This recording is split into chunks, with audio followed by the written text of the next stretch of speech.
Hey, deserving listeners, 90-Day Fiancé. My name is Dr. Kirk Honda. I'm a therapist and a professor. As always, everything that I say in reaction to these shows is completely speculative based on very little information. Let's watch. We're having a welcome home dinner for Kobe tonight, but Kobe started a fight with me earlier and I'm really annoyed. Let me explain something to you.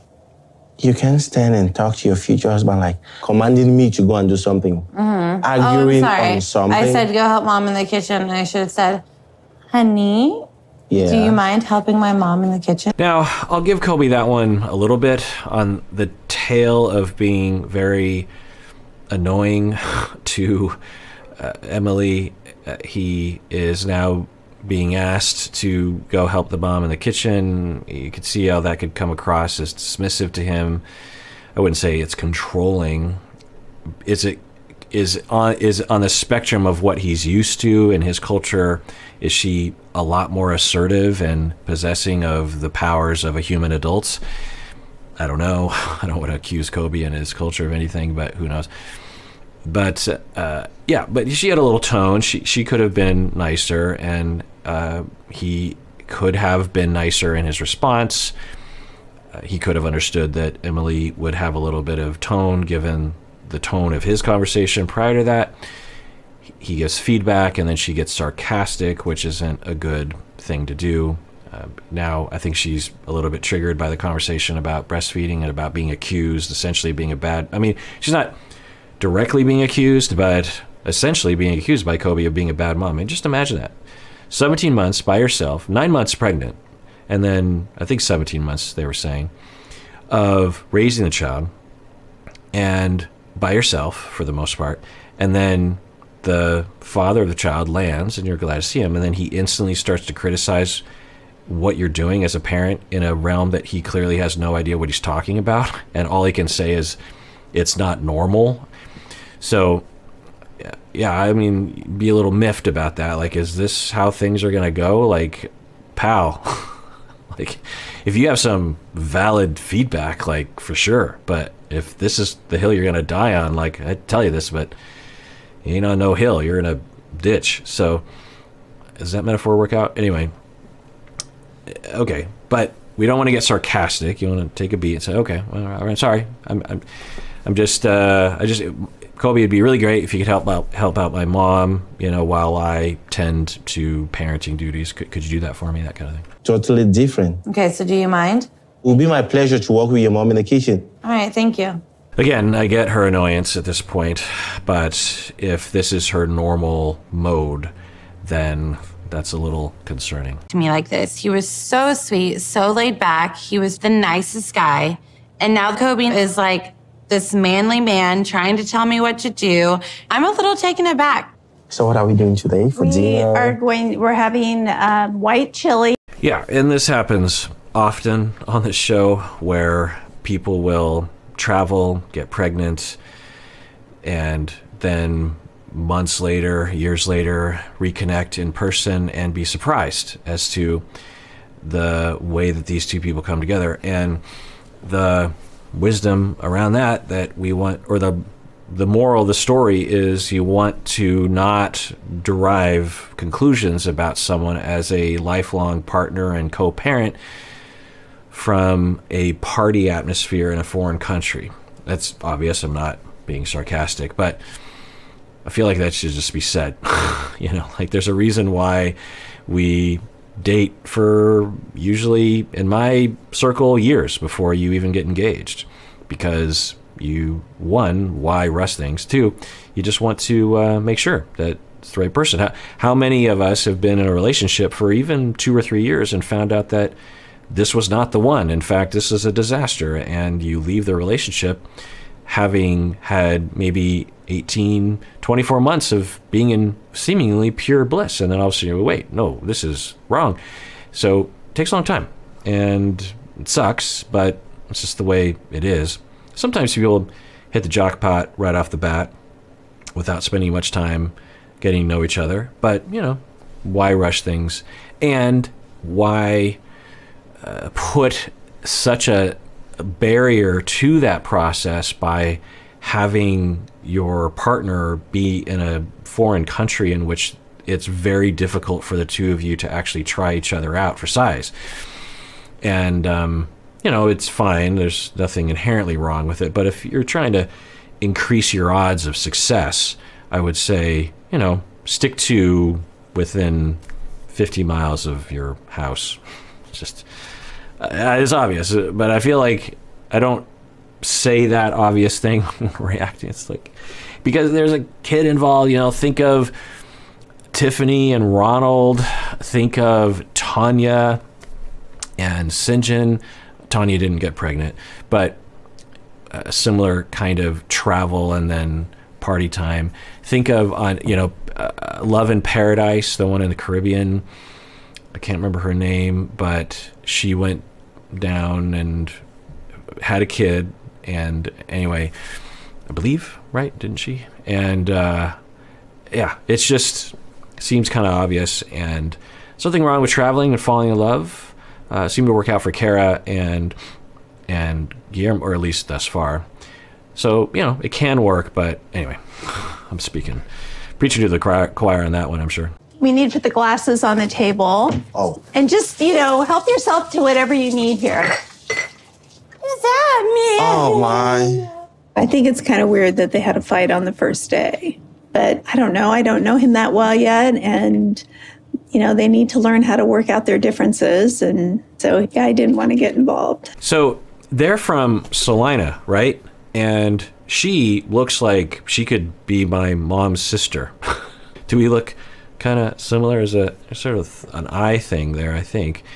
I don't know. Maybe we're related. I have it all kind of mapped out on Ancestry.com and, you know, all the DNA stuff. And so I'm always involved in that kind of thing. And I feel like we don't have, I mean, maybe distant cousins. Are you ready for dinner? You see Dada? Hello. Oh, Grandma's here. Oh, and in case I didn't mention it, because I might have cut it out at some point, my mom was born in Salina, and her ancestors were in Salina for 100 years or something, farmers. My dad was never married to my mom. My dad had his wife, and I'm like a child out of wedlock. So I didn't really grow up with my dad. I'm sorry to say this, but he wasn't really like my role model. So I'm trying to correct some of the mistakes that I thought that my dad might have made in the past, you know, when it comes to my own son. All right, who knows what that means, but he's giving us some background, which I'm always appreciative of. He's saying that his dad had an affair. His dad was married, family, kids, had an affair, and the woman had a child, and that was Kobe. And so Kobe grew up only with his mom. I think sounds like a single mom, and then met his dad later on, and has obviously a bone to pick with that, and doesn't want to be like his dad. And okay, good, you're there now, and let's see how would that affect things? I mean, you could argue that his lack of using protection, I guess another thing that I often think about is just like, it's 2022. Now, maybe in some cultures or countries they don't allow birth control, I don't know, but I feel like condoms are pretty easy to bring with you. They're not 100% foolproof, but when you use them properly, they're pretty effective, pretty high effectiveness rating. But anyway, I'm not shaming anyone, but the point is that mistakes happen, and happens all the time. And one could argue that me and all my siblings are all mistakes. I could tell you the whole story of all that. So, it's fine. It's good. It's the magic of life. And so for Kobe, he is possibly, who knows, subconsciously recreating his situation with his dad by being a little more relaxed around birth control, opening the door to situations of more chaos and him fathering a child that would, by definition, he wouldn't have easy access to. He was cut off from the child for a couple of years, and so I think the child's 17 months. I don't know. He looks a little younger than that, and Kobe is, perhaps unconsciously recreating that. And then when he gets to the States, he might sabotage the situation because of unresolved issues, lack of awareness, while he's thinking he's actually trying to make it better. Like, that might even be his whole thing around this control and putting her down. In his mind, he might have had some kind of conflict with his mom, or who knows, but in his head, it's like, well, fathers are involved and they are the head of the household. That's what I always wanted my dad. And I saw that in other families. Other dads were heads of the household. They were in charge, and sort of a lack of awareness of how that really developed. And he has this very short cut thinking about how do you get there. That's what you're supposed to do. That means you're being an attentive father, is to assert yourself and assert dominance. And so I'm not going to be like my dad, but unconsciously we could imagine how that effort to compensate for one's child would actually recreate it, right? Because if you are annoyingly dominant and conflict seeking with your wife, she is going to divorce you, and you will never see your kid, just like your dad never saw you, or rarely saw you. Well, you see, the whole thing about Emily is that we all do what Emily tells us to do. Preach it a little louder, Grandma. So for that to change, it's going to be like really totally dramatic.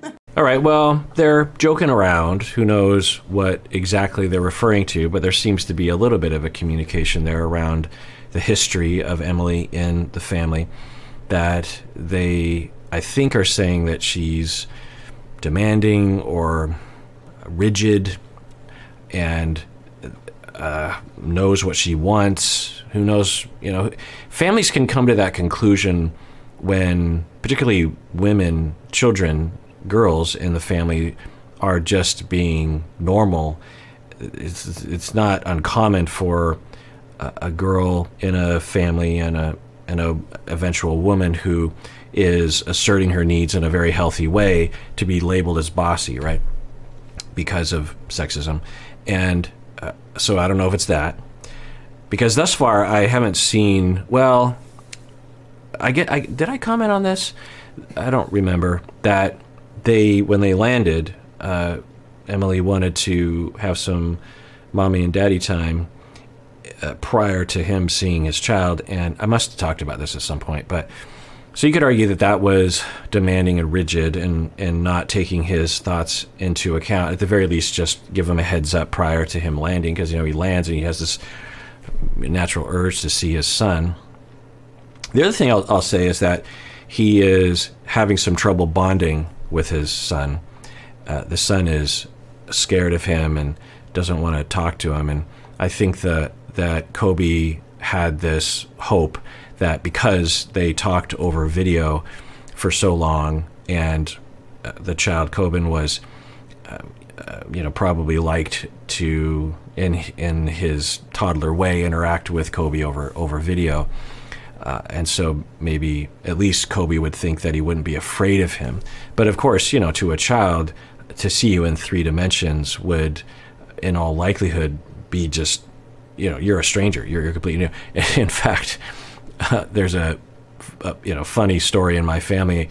When I was young, and my dad went up on the roof to sweep the leaves and whatnot, and my mom put me down for a nap. I would have been 2 years old or something, 3, and my dad was done, got off the roof, went into, and he had a beard for almost a long time, maybe ever since I was born, I think. And then my dad goes in the bathroom, he shaves, comes out, kind of a big deal. But I'm in a nap. I wake up from the nap, and I, go on with my day, blah, blah, blah. Weeks later, I think, something along those lines, that we had a routine when we go to bed. We, kiss everyone, good night, mom and dad, older brother and sister. And so, I think my mom was saying, okay, kiss mommy, kiss brothers, kiss sister, kiss daddy tonight. And I was like, okay, where's daddy? They're like, he's right there. And I'm like, that's not daddy. And they, long story short, pieced together that for a long time, I thought this weirdo was living in the house because he didn't have a beard, and I thought he was a completely different person. So never underestimate a toddler's inability to understand how the world works and the concept of object permanence regarding a beard or a three-dimensional face as opposed to a two-dimensional face. So he is apparently treating Kobe like as a stranger, which would of course make sense, or at least, okay, I kind of remember you from the Zoom, you know, and that's totally normal. It takes time, and it's a phase that children will go through where they are very attached to the people that they're comfortable with. They feel safe, and they feel the opposite about people generally that they don't know very well and they aren't bonded to, which is a good thing. It means that they're sort of black and white thinkers, and they're like, okay, you're the good people and everyone else is a threat, so I need to be with you at all times. And for Kobe, you know, he seems to be taking it well, and I hope that it doesn't become a triangulation where he's blaming her, which we could maybe even think about the breastfeeding jealousy thing of that as well, of just like he's bummed out and hurt that Coben isn't. I mean, it's one thing for Coben to not respond to you. It's another thing for Coben to reject you and be like, ah! That's really awful. One of my nieces went through a phase like that with me, even though I was around her very frequently. But there was a phase where she was utterly terrified of me. Now, I'm really close to her now, actually. She's 25 or something now, and she's great, and we share a lot in common, a lot of nerd stuff. But when she was young, you know, it hurts. You're like, what did I do? And I'm just being here, you know. Am I there's something about me that's scary? I don't understand. It can hurt, but hopefully he can manage that. But anyway, so they're talking about who's in charge and who's the boss. And in your culture, they're asking him, who's the boss? He says, well, men are always the boss. And well, you know, it's going to be kind of a problem with Emily. And, you know, this is just my value, but no one's the boss. Just lay off the boss thing. Who wants a partner who's a boss? Who wants to be the boss? I certainly don't want to be the boss of my wife. That's a lot of responsibility. She can live her own life, and she knows what to do. I want both of us to be in charge. So this whole idea of like, who's in charge? And like, my goodness, like, can we just move on from that idea that there has to be a boss and that men always have to be the boss? It's just like, we're just grown humans here. We're smart, we're competent, we know how to get things done, we can collaborate, like, let it go. Now, I'm, you know, swimming upstream on this one. 99% of the world, I'm guessing, adheres to pretty rigid gender roles and believes in them wholeheartedly. I mean, there's literally passages in the major biblical or the religious documents that map all this out. And so I'm swimming upstream on that one. But you know, there's just so many problems. Like I said, most notably, when you are the quote-unquote boss, like, so there was a time when I was the boss at my university. I was in charge of my program, and I had all these professors under me, and of course hundreds of students, and it was all these departments I had to deal with, admissions and financial aid and marketing and, you know, all this stuff, HR, facilities. It's a lot to be in charge of. I hated it. I'm like, get me out of here. And so I took one of my, professors that were under me, and I said, now you're the boss and I'm now you. I demote me and promote you. And it was the best decision I ever made in my life. And a good decision for her too. She's still the boss. She likes it. And I don't know why. It's like not a pleasant job, pressure, and you get blamed for everything. And I like having a boss. Having a boss, let me just talk a little bit about this. In our culture, like when I would say that I was program director, people would react to me differently in the university and outside. They're like, oh, you're the boss, you know? Like imagine you meet like the president of a university. You're like, oh, you know, you're the president of a university. There's respect. People think you're cool, you're smart, you're competent, you're special. And when I got to that level, I realized that bosses, sorry, I'm just going on a tangent today. I realized that bosses are basically just culturally elevated servants. When you become a boss, you now serve so many people. You think like, oh, I'm in charge now. It's like, certainly in some instances you are, but often you are now responsible and in charge of things that go way beyond what's possible given a 40-hour work week. And then we look at, well, if you're an underling, you're lesser. I can't tell you how much my life improved when I was an underling to my boss. It was, I had the freedom. I wasn't responsible for things. I mean, I was responsible for my students and being a professor in my own station, but I worked closely with the president of the university too, and I can tell you it's even worse up there.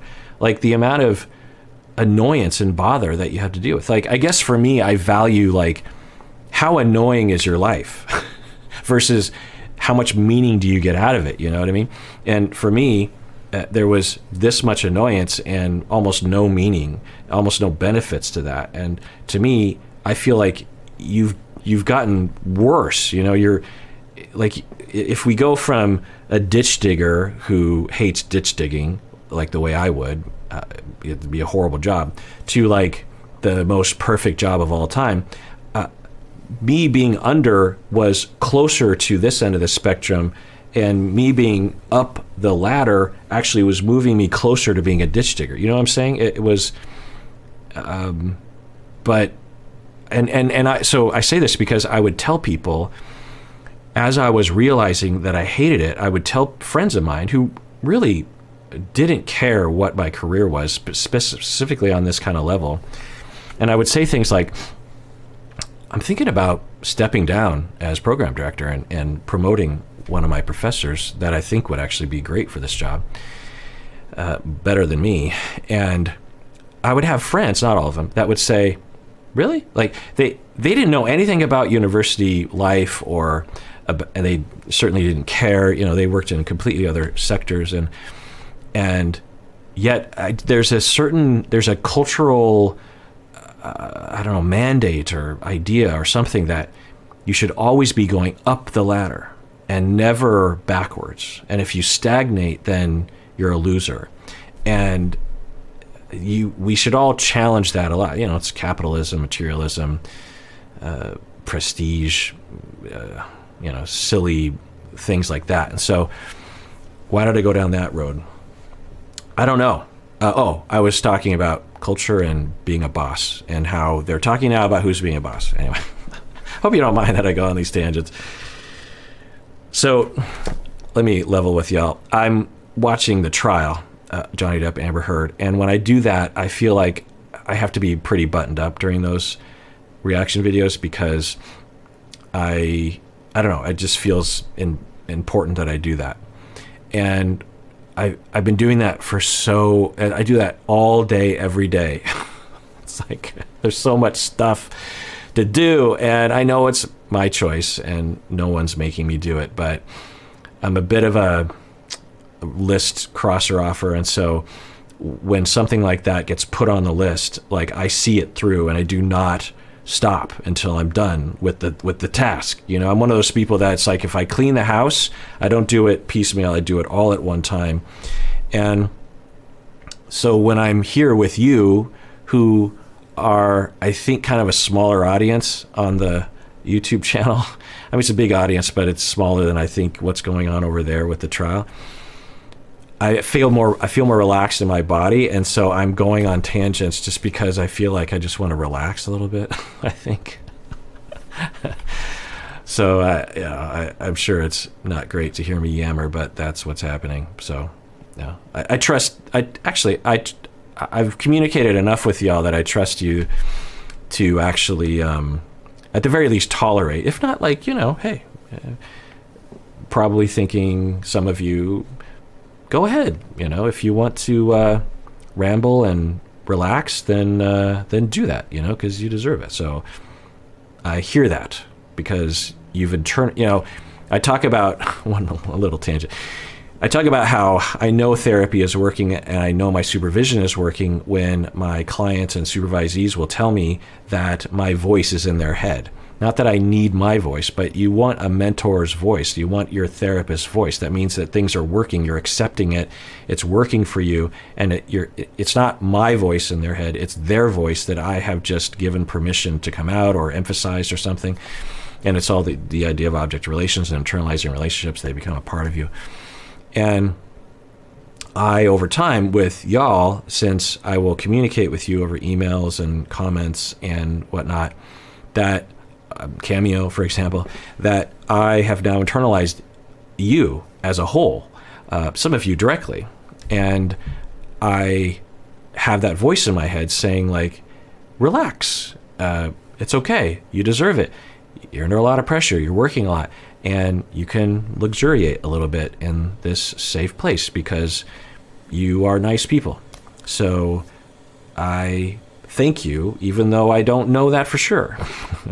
You know, I don't think Kobe really has a plan. So I'm very concerned. She's my little girl.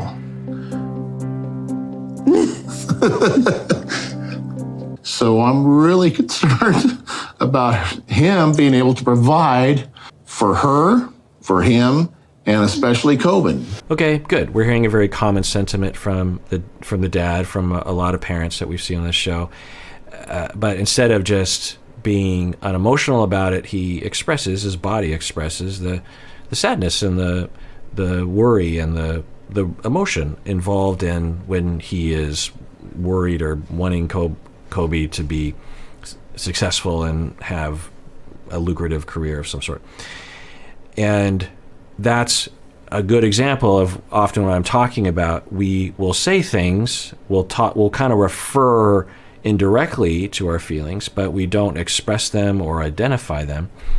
And it's much more effective and much more convincing, for Kobe to get a message of, you got to work hard and you got to provide for your wife and for the kid. And, and I'm really concerned. I'm watching you. Okay. That's a very accusatory message. Whereas if the dad cries and says, I'm really worried about my daughter, and he's crying, it feels more understandable, more relatable, and less of an attack. And his body, I think, kind of betrayed him by crying in that moment. It doesn't sound like he wanted to, but I think that could help. Coben is brought into this world, and he's a big responsibility, and they are responsible for him. Well, you just got here. I can't interrogate you too much, but I think another worry that the dad might have is that Emily is maybe seen by the family as not being very responsible, and if Kobe isn't responsible to make up for that, then they're truly lost. I think that might be another factor. He needs to wind down a little bit. Look, he's so tired. Hi. Oh. I know. And this honestly is our routine. We just nurse.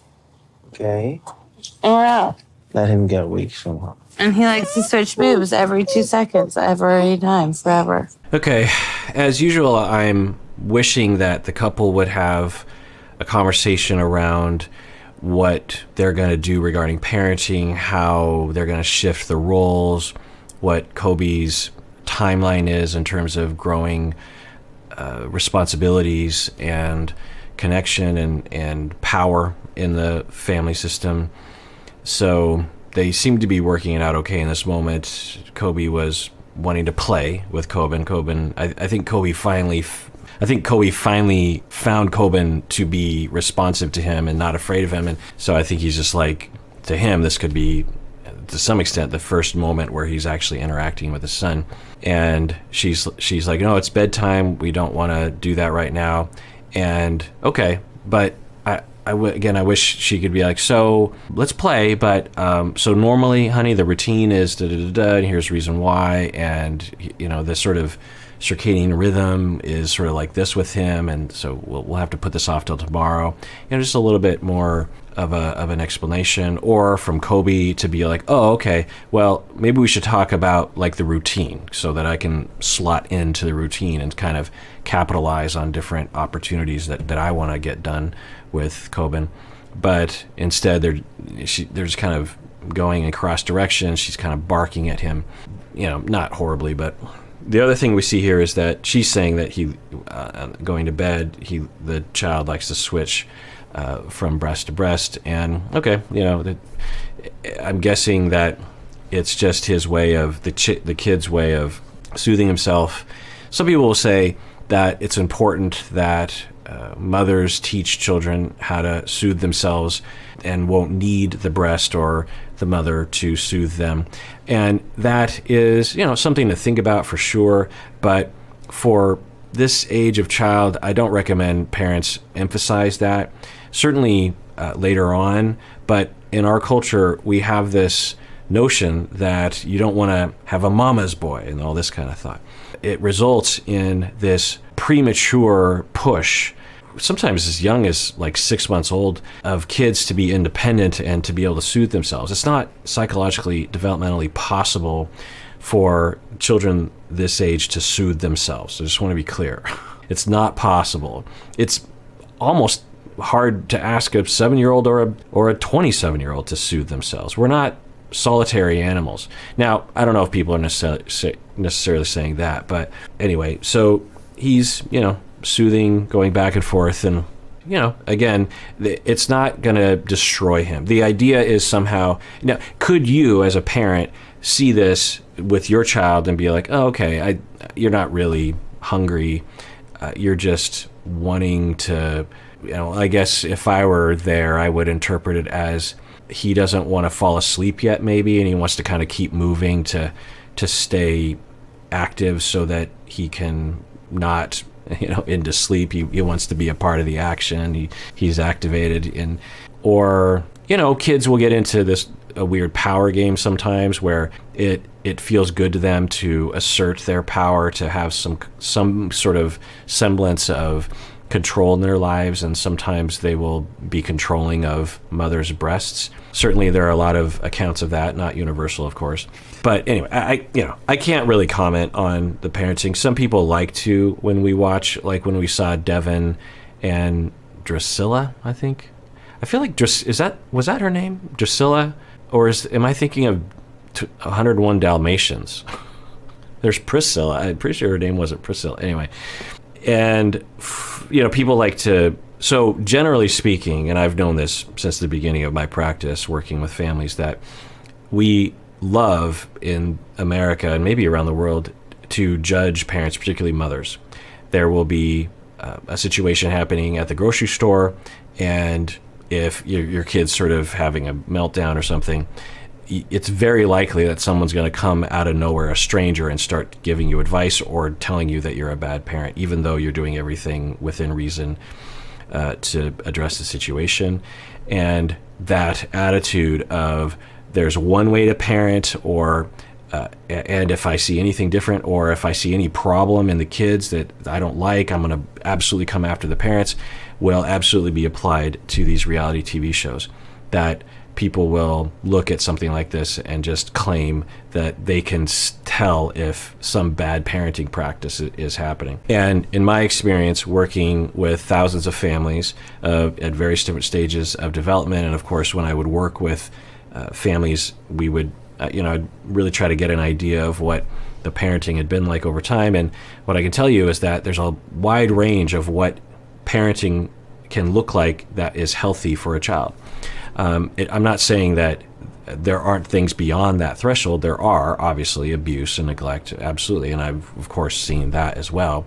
But the variance to how one can raise a kid, we've talked about breastfeeding, we could talk about self-soothing, we could talk about how to draw boundaries, we could talk about what to do when the parents want to be alone in the bed, how long do you allow the kid to be in the bed with you, or how long do you want the kid there? Maybe you want the kid there and they don't want to be there. There's a lot of ranges, and for some reason in our society there's this automatic thing of just like, well, at this month you do this, and at this I think it might come down to like a preference for order, because parenting is so chaotic and there's so much uncertainty and there's so much at stake that people want some kind of guide that it's like, okay, at this month, then boom, you do this. And that's not a good way to parent. You want to be attuned to your child. Every kid's different. They develop different ways, slower or faster. And when we watch something that's happening from the outside, particularly how much data we're getting here, we just don't know. So anyway, I worry that people will come down on Emily somehow. Now, I don't know, maybe you're seeing something that is obvious, that is criticizable and obviously traumatizing and damaging to Coben, and I of course would entertain that, but anyway, so they're handling it thus far okay. She's kind of barking at him, and he could do a little bit better to say, like, okay, totally, it's your show, I'm just here helping, I'm learning. Okay, so so just more kind of diplomatic communication between the two of them. Do you think this is going to work out? Good. You'll be fine. No, I mean in this bed, because I'm thinking right now I'm already felt claustrophobic and freaking out. All right, so they're getting into bed, and again, I wish there could be more of a conversation, an open conversation around this. The bed looks more than accommodating, and he's, he's trying to play along. He's like, no, I'm comfortable, I'm fine. I'll adjust, and which is, really great of him. And from my perspective, she was almost in the middle of the bed, so she could absolutely move over and, at least give it a try. It does look kind of tight with 3 people in that bed. He's a tall, big guy, so, but he's willing to give it a try. It's the first night, just try it out. Maybe after a couple hours, you're like, yeah, this isn't working. She says she's feeling claustrophobic. Okay, if she actually is feeling claustrophobic, that is an irrational fear of being enclosed, and that's okay.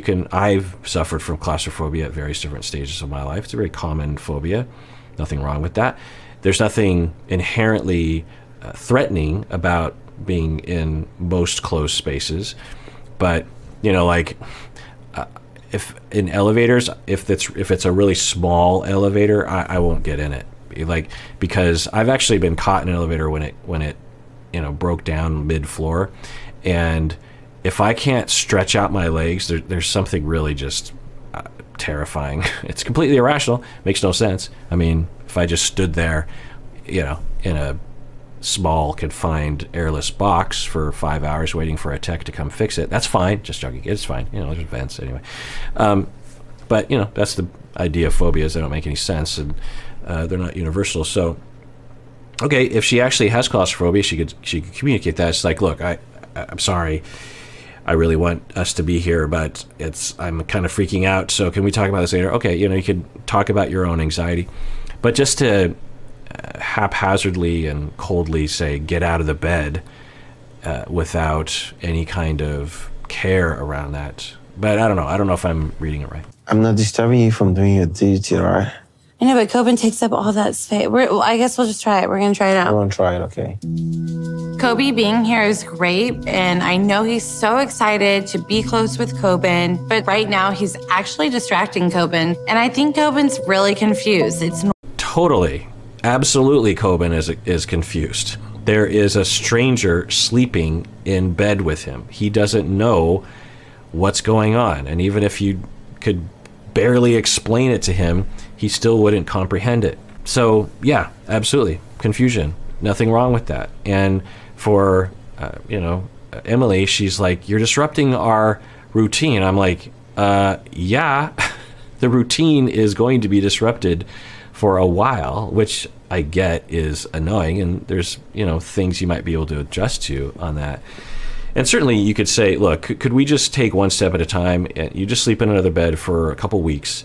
So, because there's been a long day, there's been a lot of things, and I need him to get a good night's sleep, and I need to get a good night's sleep. And so if you're in bed, I'm worried none of us are going to get sleep tonight, and mainly him and the child, and he'll be in a horrible mood tomorrow. And so, could you just ask nicely, but to act like, hey, the schedule is now disrupted and I just need you to go away. I don't know, just seems not really seeing the bigger picture. Normally just him and mommy in bed, and now here we have daddy in the mix who's being loud and not following our bedtime routines. So try and see how you can turn off the light from that. I see. That's okay, that's okay. Now, I will say, as I was saying earlier, Kobe should be putting effort into trying to slot into her system and to communicating that she's in charge of the parenting until he learns the situation, which could take months for him to learn. He's not doing that, and so I can understand how Emily feels like she can't trust him, and it's just like, I just need to go away because you're not doing what you need to be doing, and it's frustrating. And especially when you've been a single parent for so long, it's so hard to just, like, you have no idea how to parent, and now all of a sudden you're just like using your power to like mess everything up as if you don't know what's going on here. Now, we're not hearing her explain anything to him, like, make the necessity of sleep and what happens if he doesn't get sleep. Maybe that's happening off camera. I don't know. He is just so super high. I know. Well, Oh my. I don't know how he's going to go to bed with you in this bed. I think it's going to be hard. But there is always another bed for you. Bye-bye. Where are you going? Where are you going? Bye-bye. Coben. Oh my God. Coben. Try and get some. Yeah, I mean, if they have decided, which it sounds like Emily has reluctantly gone along with Kobe's decision to this first night try to sleep together, then yeah, it's going to be utter chaos. The kid is going to be like, what's happening? The routine is off. Who is this person? Can we play some more? Yeah, the whole thing is going to get thrown off. It's just going to happen. No, I just don't think it's going to even be possible to put him to bed with you in here. I guess you're going to sleep in the other bed tonight. Now, there'd be nothing wrong with her asking nicely and him saying, okay, but with the expectation that eventually I am included. There'd also be nothing wrong with them just powering through this first night and just being like, look, we're just going to have a screwed up few days until everyone settles into a routine here. I mean, his jet lag has got to be pretty severe at this point as well. So, either option is fine, but, how do you talk to each other about it? And again, a big part of this is that Kobe should be saying, look, you're in charge because I don't know what's going on, but this is what I would like. Is that okay? How do we work this out? Of course, Emily could be trying to include him in on the whole thing. And I see them just kind of, and we've already heard him talk about how he's supposed to be in charge and he doesn't want her parenting in the way that she is, regarding breastfeeding. So I'm a little worried about their prospects here. Yeah. Oh, Emily telling me that I might not get to sleep on the bed is really discouraging. Say goodnight to Coben. No. Say night-night, Dada. Say night-night. Come here. And Okay, he's a little frustrated, but he's accommodating. He's not freaking out. He's not yelling or he's not pouting. He's like, okay, it's disappointing, but he'll do it. So, good for him. I am frustrated because we talked about these things when I was back in Cameroon. She told me like the bed is too small. I'm like, if you think the bed is too small, please, before I get there, try to get a bigger bed. Let me turn it off, okay? Okay. I'm trying. Well, I mean, beds can be expensive and hard to shop for sometimes, so I don't blame her. But yeah, I would hope that the two of them can work this out so that they all can get their needs met. There's nothing wrong with this. I don't see any reason why they couldn't. Well, I don't know. They're a pretty big family. I don't know how big that bed is. Was it a queen size? I'm not sure. I mean, you could make it work, but not ideal, right? But, plenty of families, sleep in that pretty tight configuration. So anyway, it looks like things are working out okay. And that's what I've been saying this whole time with the two of them. It's like they'll edge on to hostility and contempt, and I'm a little worried about the cross purposes and the not really having a sit down about parenting, just figuring it'll work out. It's like, why would you think that? And this vying for power, but through it all, they they don't seem to be having a lot of the contempt and defensiveness and attacking. So, like, think about Kalani and Asuelu, the way that they would talk to each other was much more contentious and contemptuous and angry. And so for him, like, he could be really pouting right now or something. He's just smiling and getting up and moving on. And I'm not coming to be sleeping alone or sleeping away from my son. I've been away from him from very, very tender age, like when he needed me. And I'm here right now and you're telling me like I'm not gonna be able to sleep. That's crazy. She has to give me this chance as a father to play that role in our son's life, which she's not doing. Yes, but you're also not making it easier by claiming you are suddenly the head of the household and in charge of everything, and barking at her and criticizing her about things you don't know anything about. If it was even a debatable issue about breastfeeding, you still wouldn't want to talk to her that way because you haven't been there. But if you want to be respected as a parent and given responsibilities, then why claim things that just aren't even true about parenting? And because it doesn't lend. If you're Emily, you could be like, well, he clearly doesn't know what he's talking about, so I'm not going to hand over the keys just yet. So now I don't know. I have faith in this couple for some reason. Usually that doesn't work out well for me, but I feel like they'll be able to work it out. I hope anyway. Can't believe this is happening. All right, well, if you want to join the conversation, you can do so below or on Discord or the Facebook fan page or the other places, the subreddit and all this. There's links should be below. And everyone out there, please take care of yourself because you deserve it. You really, really do.